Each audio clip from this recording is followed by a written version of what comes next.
Pull up a chair, friend. It's late and I've been sitting here longer than I should, turning this particular night over the way I always do when I can't let something go. I was holding the last note of That's Amore when a boy, couldn't have been more than 9, stood straight up in the front row and folded like an empty suit right onto the carpet. Listen, if that was all that happened, I wouldn't still be thinking about it 30 years later. But what that kid had in his coat pocket is the part that changes everything. The place was the Sands, the smaller showroom, weeknight, 300 seats. 6 songs left in the set, a cold drink on the piano. I genuinely believed it was going to be an unremarkable Tuesday. Write in the comments, where are you listening to this story from, and what time is it right now? I noticed the boy the moment I walked out. Front row, sport coat 2 sizes too big, sleeves past his wrists. His face was pure and open, like the world hadn't left any marks on it yet. He stared at me like I'd stepped off the moon. I winked. He didn't blink. I also noticed something on his left wrist. Just for a second, when he reached across for his Coke, a white bracelet. The medical kind they put on you at a hospital. I filed it away. Keep that in your head. First 3 songs went clean. The boy never took his eyes off me. His mother whispered to him twice, and both times he shook his head without looking away. Then I started That's Amore, second verse, feeling the room. And that's when I saw it. The boy stood up, not the way kids stand when excited. Slowly, hands going out to his sides, and then he went down. No sound, no warning. 1 second there, the next on the carpet. The woman beside him was on her feet screaming his name. Tommy, I stopped singing. 20 years on stage, and you don't stop. The audience paid. You see it through. Iron rule. I set the microphone on the piano, told the band, hold it, fellas, and walked to the edge of the stage. The room had gone quiet in that particular way. Not performance quiet, but the heavy kind that lands on everyone all at once. Somebody get a doctor, I said, and give that table some air. Staff moved fast. 2 men at the table in seconds. A woman from the back kneeling beside him turned out to be a nurse. His mother had both hands on his face. I crouched at the edge of the stage. Hey, Tommy, you with us, pal? The boy's eyes were open but unfocused. The nurse looked up at me. He's breathing. Give him a moment. He's breathing, I said. That's all that matters right now. But why had a 9-year-old boy walked into a Vegas showroom on a Tuesday night wearing a hospital bracelet? There was an answer. I'd get to it. I looked out at 300 people, none moving. Folks, I said, we're going to take a short breath. Stay comfortable. Someone started to clap just once, and it spread. People clap because it feels better than silence. Tommy was sitting up, color coming back, his mother holding both his hands. Her face wasn't just relief, something heavier sat underneath it. He blinked, looked around, and found me on the stage. I waved at him. There you are, kid. You gave me a real scare. He smiled, small, tired, real. Then he said something I couldn't catch from the stage. What's that, pal? Speak up. He raised his voice. I'm sorry I ruined your song. Don't you dare apologize, I said. You gave this room a better show than I ever could.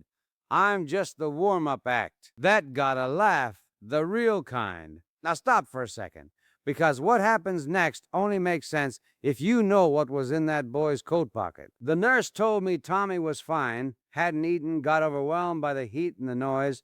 His mother nodded, said they'd both had a long day, and left it at that. Staff brought water and crackers. The whole situation seemed to be resolving, neat and clean, the way you want these things to go. The showroom manager found me at the edge of the stage and said, you want to take 10, Dean? Give the room a minute to settle? 5 minutes, I said. We'll be fine. You sure? The crowd's still pretty shaken. He went to make the announcement. The band stretched. Waiters circulated. Someone laughed at a table in the back. I thought, good. Worst is over. That's exactly what I thought. Hold that. I walked to Tommy's table. His mother stood when I came over. Her name was Vera. The boy's eyes were clear now, dark, alert. I crouched down to his level. How are you doing, Tommy? You had us going there, pal. I'm okay, he said. My legs just stopped working. That happens sometimes. You eat anything today? He shook his head. We weren't really hungry. We, I said, that's you and your mom? Me and my mom and my dad, he said. But my dad couldn't come. He had been staring at his coat pocket for 30 seconds. You carrying something for me, Tommy? He looked up. How did you know? Lucky guess. Right ahead. He nodded. He reached into his breast pocket and pulled out a piece of yellow legal paper, folded 3 times, soft at the edges. He held it out with both hands. My dad told me to give you this. He made me promise to put it in your hands. I took the paper, looked at Vera. Her face wasn't just worry. It was the face of a person carrying something very heavy, very quietly, for a very long time. She said quietly, "He's been in the hospital 3 weeks. Frank?" She nodded. "Tommy goes every day. Tonight they told us to leave visiting hours. I didn't know what else to do with him." She glanced at her son. "So I brought him here because of the promise Frank made." "You read the note already?" she said. "No, not yet. But I can guess at a man like Frank." The handwriting was shaky. An adult's hand, written slowly and with effort. It said, "Dear Mr. Martin, my name is Frank Callahan. I am Tommy's father. I have been a fan of yours since 1955. I'm not going to be around much longer, and I know it. I am asking you, if you can, to sing 'Everybody Loves Somebody' for my boy tonight. That song means everything to me, and I want him to have a memory of it that is real. Thank you for every record you ever made. You made the bad days easier. Frank." I read it once, then again. Then I stood with a dead man's handwriting in my hands and let that settle. One look, one breath, one choice. I folded it carefully and put it in my jacket pocket. Then I stood and said low so Tommy couldn't hear, "How long does he have, Vera?" She looked at her hands for a moment. "The doctor said maybe days, maybe less." She kept her voice steady, but it cost her. "They called this morning. That's part of why Tommy hadn't eaten. None of us did today." "I'm sorry," I said. "I'm very sorry." "Frank's been talking about you for years," she said. "Not just the records, you specifically. He says you have a way of making a room feel safe. I always thought that was a funny thing to say about a performer." "Not that funny," I said. She almost smiled. "He made Tommy promise to put that note in your hands personally, not leave it with anyone, in your hands." She glanced at her son.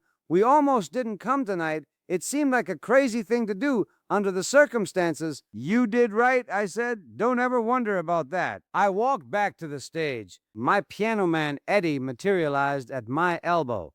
"You going back out?" "In a minute." "That was something, you stopping like that," he said. "Never seen you do it." "Me neither." "You want to know what's in the note?" Eddie asked. "I already do. I had a second rule. No requests. Not from staff, not from notes, not from anyone. 2 rules, iron, both gone that night. Come on, let's finish the show." I picked up the microphone and said, "Ladies and gentlemen, we have a young man in the front row tonight named Tommy. Tommy, would you stand up for me?" The boy stood. The room applauded. He went red to his hairline. "Tommy's father couldn't be here tonight," I said, "but he asked very politely if I'd sing one particular song for his boy. Fellas, everybody loves somebody." Eddie, my piano man, found the intro without a word. That's when I caught it. The manager's radio clipped to the man just off stage, tinny static, one word through it, "Callahan." I kept singing, eyes on Tommy, hands pressed together, face wide open. In my peripheral vision, the manager stepped back from the room and pressed that radio to his ear. I finished the song. The room stood. Real applause, the honest kind. Tommy was still standing, hands pressed together, face doing something I can't name. Not crying, not smiling, somewhere between the two. The manager reached me before the applause faded. "Dean!" He put a hand on my arm. "The hospital called. Frank Callahan. He passed about 12 minutes ago. They've been trying to reach the family. Nobody's told the boy yet." Everything stopped. The room, the music, the air itself. All I could hear was ice settling in somebody's glass 3 tables away. I turned back to the audience, smiled, said goodnight the way I always do, warm, easy, a man without a thing on his mind, because that's the job. You hold yourself together in public so the people around you feel safe. Inside, I was doing the math. 12 minutes ago, while I sang his song, while his boy stood in the front row, eyes closed, hands pressed together, I stepped off the stage. Vera already knew, both hands over her mouth, back to Tommy. The boy was watching her. I walked to their table. "Was the song okay?" Tommy said before I could speak. "It was perfect," I said. "Your dad would have loved every note." He nodded, very serious. "He loves that song," present tense. "He used to sing it in the kitchen, off key." He almost smiled. He's a terrible singer. Most of the best people are, I said. You tell him I said that? He looked at me very steadily. Okay, he said. Then do you think he heard it, the song? I held very still. I think so, Tommy, yeah. I think he did. He nodded once, satisfied in the way kids get when something makes sense. I reached into my jacket and held out the yellow paper. Your dad wrote me a real nice letter. That belongs to you. He took it with both hands and held it against his chest. Vera turned around. She'd been composing herself in the 6 seconds since the manager told her, and she had mostly gotten there. She put one hand on Tommy's shoulder and said, Hey, bud, come here a second. He looked up. Something in her voice made his face change before she'd said a single word about his father. I stood up, stepped back. I didn't go back on stage. Manager called an early wrap, drinks on the house. Nobody complained. People filed out quietly the way you leave a church after a hard service. I sat at the bar alone for a while. Eddie came and found me, settled beside me, didn't say anything, just sat. After a long stretch of silence, I said, How long have you known me, Eddie? He thought about it. 19 years come April. You ever seen me take a request before tonight? No.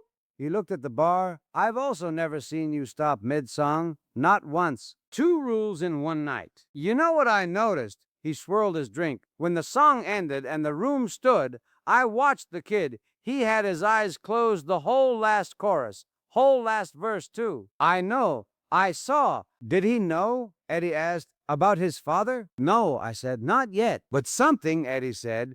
Kids carry things. Yeah. He set his glass down. The manager told me after the timing of it. He shook his head. 12 minutes. 12 minutes, I said. We sat with that for a while. Then Eddie said, For what it's worth, the song sounded good, really good, maybe the best I've heard you do it. It didn't feel that way. It never does, he said. When it's real. I took the yellow paper out one more time. Read it again. Shaky handwriting. You made the bad days easier. What's that? Eddie asked. Letter from Tommy's dad. I smoothed it out on the bar. Frank Callahan. Never met him. Never will. Eddie leaned over and read it without touching it.